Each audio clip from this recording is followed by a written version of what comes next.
اعوذ باللہ من الشیطان الرجیم بسم اللہ الرحمن الرحیم۔ سورہ الحدید، اس کی آیت ہے 29 اور یہ سورہ مدینہ میں نازل ہوا، مدینہ شریف میں، اور اس کے رکوع ہے 4۔ بسم اللہ الرحمن الرحیم۔ آیت نمبر 1 میں اللہ پاک فرماتے ہیں اللہ ہی کی تسبیح کرتے ہیں جو بھی آسمان اور زمین میں ہے، اور وہی بڑی عزت والا، بڑی حکمت والا ہے۔ جو بھی اللہ کی مخلوق آسمان اور زمین میں ہے وہ سب اللہ کی تسبیح کرتے ہیں۔ آیت نمبر 2 میں اللہ پاک فرماتے ہیں اس کے لیے آسمان اور زمین کی بادشاہت ہے، یعنی اللہ تعالیٰ ہی کے لیے بادشاہت، شہنشاہت اللہ ہی کے لیے ہے، باقی تو سب ٹیمپرری لوگ ہیں۔ وہی جلاتا ہے اور مارتا ہے، اللہ ہی پیدا کرتا ہے، زندہ کرتا ہے اور مارتا ہے، اور وہ ہر چیز پر بڑا قادر ہے، ہر چیز کے اوپر اللہ ہی کو اتھارٹی ہے۔ آیت نمبر 3 میں اللہ پاک فرماتے ہیں وہی سب سے اول اور وہی سب سے آخر ہے۔ کوئی بھی نہیں تھا تب وہی تھا، جب کوئی بھی نہیں رہے گا تو آخر میں وہی رہے گا، اور اپنی قدرت کے اعتبار سے ظاہر اور اپنی ذات کے اعتبار سے پوشیدہ ہے۔ اس کی قدرت تو ظاہر ہوتی ہے نا، سب زمین کا بننا، آسمان کا بننا، بارش کا ہونا، یہ سب اس کی قدرت سے ہو رہا ہے، یہ تو سب ظاہر ہوتا ہے، لیکن اس کی ذات جو ہے نا وہ چھپی ہوئی ہے، پوشیدہ ہے، اور وہ ہر چیز کو خوب جاننے والا ہے، چھپا ہوا ہے لیکن ہر چیز کو خوب جانتا ہے۔ آیت نمبر 4 میں اللہ پاک فرماتے ہیں وہی ہے جس نے آسمان اور زمین کو 6 ادوار میں پیدا فرمایا، 6 لیولز، 6 لیئرز یا 6 پیریڈ میں اللہ تعالیٰ پیدا فرمایا، پھر کائنات کو مسند اختتار پر جلوہ افروز ہوا، یعنی پھر اللہ تعالیٰ 6 ادوار میں بنا دے کے پھر اللہ تعالیٰ کیا کرے، پوری کائنات کی حکومت پہ، اس کی مسند پہ اللہ تعالیٰ جلوہ افروز ہوئے آئے، یعنی پوری کائنات کو اپنے امر کے ساتھ منظم فرمائے، یعنی پوری کائنات کو اللہ تعالیٰ اپنے ارادے کے ساتھ سسٹمیٹک بنایا، اور وہ جانتا ہے جو کچھ زمین میں داخل ہوتا ہے اور جو کچھ اس میں سے خارج ہوتا ہے۔ زمین میں جو جاتا ہے وہ بھی جانتا ہے، زمین سے جو نکلتا ہے وہ بھی جانتا ہے، اور جو کچھ آسمانی کروں سے اترتا ہے یا نکلتا ہے، یا جو کچھ ان میں چڑھتا ہے یا داخل ہوتا ہے وہ بھی جانتا ہے۔ آسمان کے جو ستارے ہیں، جو سیارے ہیں، اس میں بھی جو بھی چڑھتا ہے، جو بھی اس سے نکلتا خارج ہوتا ہے، وہ سب کو جانتا ہے۔ وہ تمہارے ساتھ ہوتا ہے تم جہاں کہیں بھی ہو، یعنی ہمارے ساتھ اللہ تعالیٰ رہتا ہے، ہم جہاں کہیں بھی ہو، کہیں بھی رہو، اور اللہ جو کچھ تم کرتے ہو اسے خوب دیکھنے والا ہے۔ آیت نمبر 5 میں اللہ پاک فرماتے ہیں آسمان اور زمین کی ساری سلطنت اللہ ہی کی ہے، اور اسی کی طرف سارے معاملات، سارے کام لوٹائے جائیں گے، اللہ ہی کی طرف۔ آیت نمبر 6 میں اللہ پاک فرماتے ہیں وہی رات کو دن میں داخل کرتا ہے اور دن کو رات میں داخل کرتا ہے، اور سینوں کی پوشیدہ باتوں سے بھی وہ خوب باخبر ہے۔ جو ہمارے سینوں میں جو بھی باتیں ہیں، ہم جو بھی سوچ کے رکھ لی ہے نا کسی کے بھی بارے میں، وہ ہر چیز سے کی خبر رکھنے والا ہے۔ آیت نمبر 7 میں اللہ پاک فرماتے ہیں اللہ اور اس کے رسول صلی اللہ علیہ وآلہ وسلم پر ایمان لاؤ اور اس مال و دولت میں سے خرچ کرو جو اللہ نے تم کو دیا۔ اللہ اس کے رسول پہ ایمان لاؤ اور جو اللہ نے تم کو دیا اس مال سے خرچ کرو جس میں اس نے تمہیں اپنا نائب و امین بنایا ہے، یعنی اللہ تعالیٰ زمین پہ کیا کیا ہے، انسانوں کو نائب و امین بنا کے بھیجا ہے۔ امانت جو اللہ کی دی ہوئی ہے اس کو رکھنا، اس کا خیال کرنا، اس کو صحیح استعمال کرنا، یہ اللہ جو بھی دیتا ہے ہمارے کو اللہ کی امانت ہے۔ بس تم میں سے جو لوگ ایمان لائے اور انہوں نے خرچ کیا ان کے لیے بہت بڑا اجر ہے۔ آیت نمبر 8 میں اللہ پاک فرماتے ہیں اور تمہیں کیا ہو گیا ہے اے لوگو، کیا ہو گیا ہے تم کہ تم اللہ پر ایمان نہیں لاتے، حالانکہ رسول اللہ صلی اللہ علیہ وآلہ وسلم تم کو بلا رہے ہیں کہ تم اپنے رب پر ایمان لاؤ، اور بے شک اللہ تم سے مضبوط وعدہ لے چکا ہے، اگر تم ایمان لانے والے ہو. اللہ تعالیٰ دنیا میں آنے سے پہلے ایک مضبوط وعدہ لیا تھا نا، پورے روحوں کو، پورے نفسوں کو جمع کر کے پوچھا تھا نا، الست بربکم، تو سب ایک آواز میں بولے تھے قالوا بلا، تو ہی ہمارا رب ہے. تو یہ مضبوط وعدہ آلریڈی لے چکا ہے، پھر بھی زمین پہ آ کے اللہ کا انکاری ہے. آیت نمبر 9 میں اللہ پاک فرماتے ہیں وہی ہے جو اپنے برگزیدہ بندے پر واضح نشانیاں نازل فرماتا ہے. نبی جو ہوتا ہے اللہ کا برگزیدہ، بہت نیک اور بہت پاک و پاکیزہ اور بہت ریسپیکٹڈ بندہ، اللہ تعالیٰ اسی پہ نشانیاں اتارتا ہے تاکہ تمہیں اندھیروں سے روشنی کی طرف نکال لے جائے، اور بے شک اللہ تم پر نہایت شفقت فرمانے والا، نہایت رحم فرمانے والا ہے. تاکہ وہ نشانیاں آئے تو ہمارے کو برے راستوں سے نکال کے وہ نبی مکرم جو بھی ہے روشنی کی طرف لاتے ہیں. اور اللہ تعالیٰ ہمارے پر بہت سافٹ ہے اور بہت رحم فرمانے والے ہیں. آیت نمبر 10 میں اللہ پاک فرماتے ہیں اور تمہیں کیا ہو گیا ہے کہ تم اللہ کی راہ میں خرچ نہیں کرتے، حالانکہ آسمانوں اور زمین کی ساری ملکیت یعنی ساری پراپرٹی اللہ ہی کی ہے، تو تم تو فقط اس مالک کے نائب ہو، یعنی اس کے اسسٹنٹ ہو. تم زمین میں جو اونرشپ لیے ہوئے لوگوں کے، اللہ کے مال کے اسسٹنٹ ہے، امانت ہے اللہ کی. تم میں سے جن لوگوں نے فتح مکہ سے پہلے اللہ کی راہ میں اپنا مال خرچ کیا اور قتال کیا، وہ اور تم برابر نہیں ہو سکتے. مکہ جب فتح ہوا اس سے پہلے جو لوگ اللہ کے راستے میں مال خرچہ کرے اور مسلمان ہو گئے تھے اور اللہ جہاد کرے، قتال کرے، قتل ہوئے، وہ لوگ اور فتح مکہ کے بعد جو ایمان لائے وہ لوگ برابر نہیں ہو سکتے بول رہے اللہ تعالیٰ. اب دیکھو فتح مکہ کے بعد کون کون ایمان لائے معلوم ہے نا. تو اب دیکھیے اللہ تعالیٰ بول رہے لوگ برابر نہیں ہو سکتے، لیکن یہ لوگوں کو عقل نہیں ہے، سمجھ ہی نہیں آتی.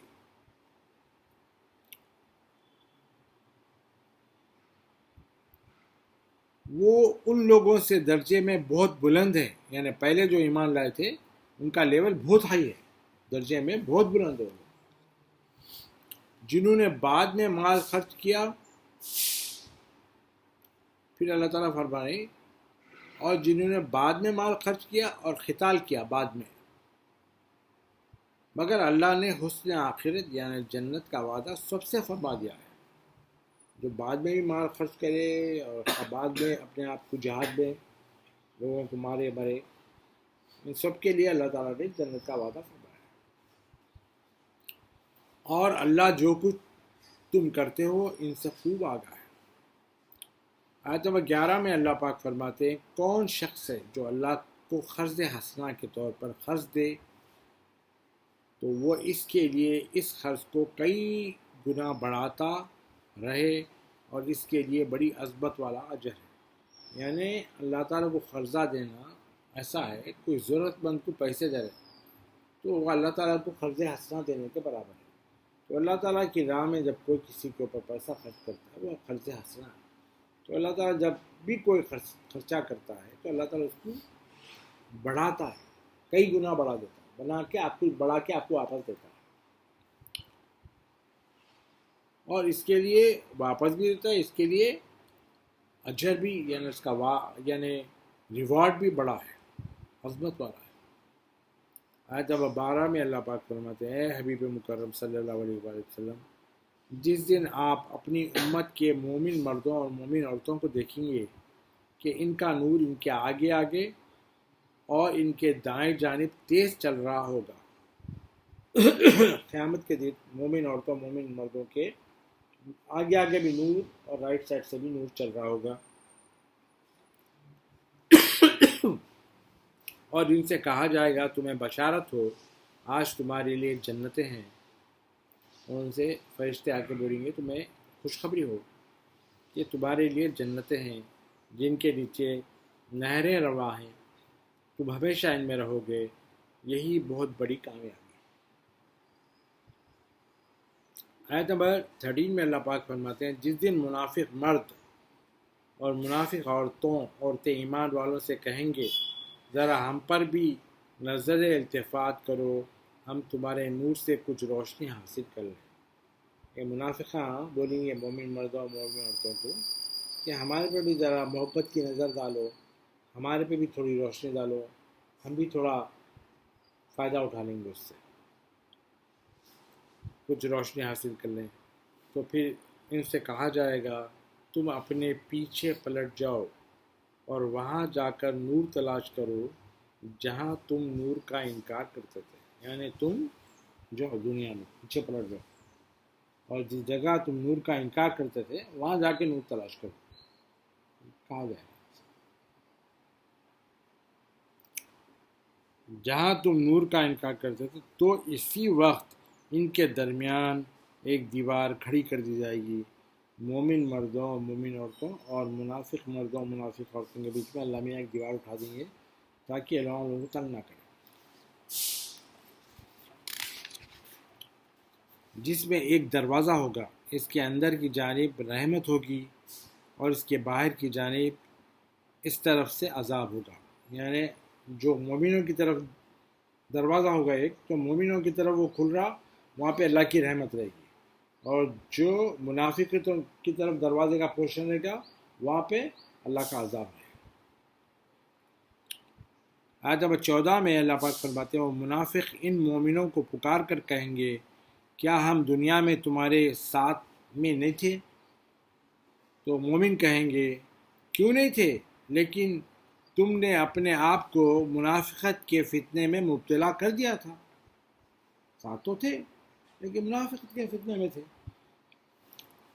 اور تم ہمارے لیے برائی اور نقصان کے انتظار میں رہتے تھے دنیا میں مومنوں کے، اور تم نبوت محمد صلی اللہ علیہ وآلہ وسلم اور دین اسلام میں شک کرتے تھے، اور باطل امیدوں نے تمہیں دھوکے میں ڈال دیا تھا، یعنی نیگیٹو امیدوں نے تم کو دھوکے میں ڈال کے رکھا تھا، یہاں تک کہ اللہ کا امر، موت آ گئی تمہارے اوپر، اللہ کا ارادہ پورا ہو گیا، موت آ گئی،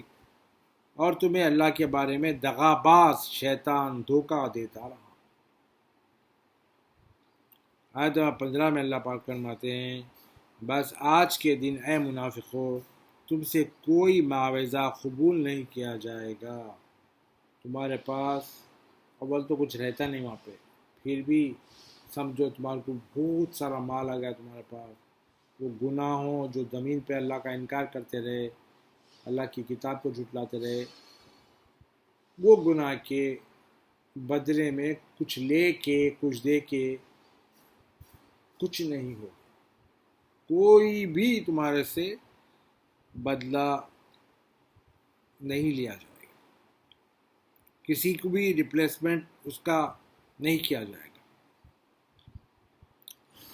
اور نہ ہی ان سے جنہوں نے کفر کیا تھا،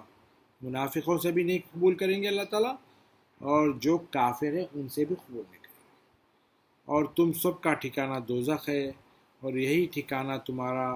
مولا یعنی ساتھی ہے۔ کون ہے ان کا یہی ٹھکانہ تمہارے مولا یعنی ساتھی ہے، اور وہ نہایت بری جگہ ہے، شیطان تھا نا ان کا ساتھی، اس کا بھی وہی ہے، کیونکہ تم نے ان کے مولا ماننے سے انکار کر دیا تھا جہاں سے تمہیں نور ایمان اور بخشش کی خیرات ملنی تھی، یعنی رسول اللہ سے یا مولا علی کو مولا ماننے سے انکار کر دیا دنیا میں، تو جہاں سے ان کو نور کی خیرات ملنا تھا، نور ایمان اور بخشش کی خیرات وہاں سے ملتی تھی، اس کا تو انکار کر دیا تھا دنیا میں۔ آیت 16 میں اللہ پاک فرماتا ہے کیا ایمان والوں کے لیے ابھی وہ وقت نہیں آیا کہ ان کے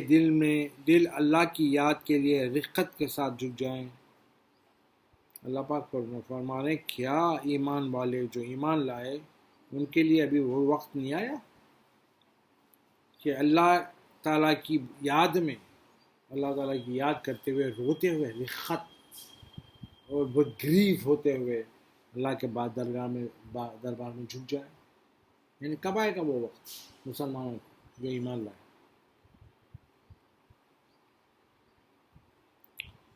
اور اس حق کے لیے بھی جو نازل ہوا یعنی قرآن،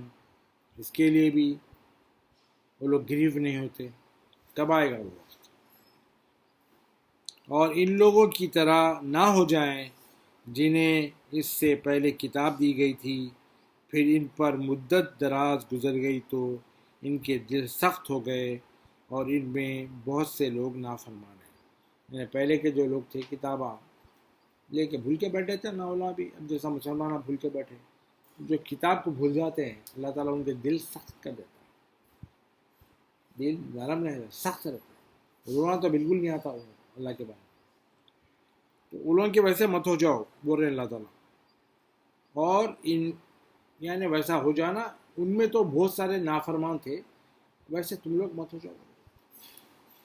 آدم 17 میں اللہ پاک فرماتے ہیں جان لو کہ اللہ ہی زمین کو اس کی مرنے کے بعد زندہ کرتا ہے، اور بے شک اللہ نے تمہارے لیے نشانیاں واضح کر دی ہیں تاکہ تم عقل سے کام لو۔ آدم 18 میں اللہ پاک فرماتے ہیں بے شک صدقہ و خیرات دینے والا مرد اور صدقہ و خیرات دینے والی عورتیں اور جنہوں نے اللہ کو قرض حسنہ کے طور پر قرض دیا، ان کے لیے صدقہ و قرضے کا اجر کئی گنا بڑھا دیا جائے گا اور ان کے لیے بڑی عزت والا ثواب ہے۔ آیت نمبر 19 میں اللہ پاک فرماتے ہیں اور جو لوگ اللہ اور اس کے رسولوں پر ایمان لائے وہی لوگ اپنے رب کے نزدیک سچے اور شہید ہیں، صدیق و شہید ہیں، ان کے لیے ان کا اجر بھی ہے اور ان کا نور بھی ہے، اور جنہوں نے کفر کیا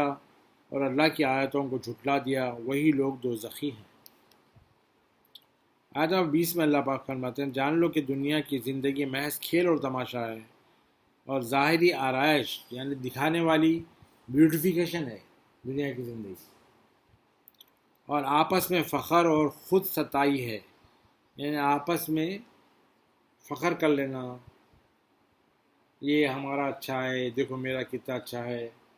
دیکھو تمہارا کتنا کمتر ہے، ایسے باتیں کر کے دنیا میں فخر کر لینا، یہی ہے دنیا، کھیل تماشا، آپس میں خود کو ستا لینا ہے، اور ایک دوسرے پر مال و اولاد میں زیادتی کی طلب ہے،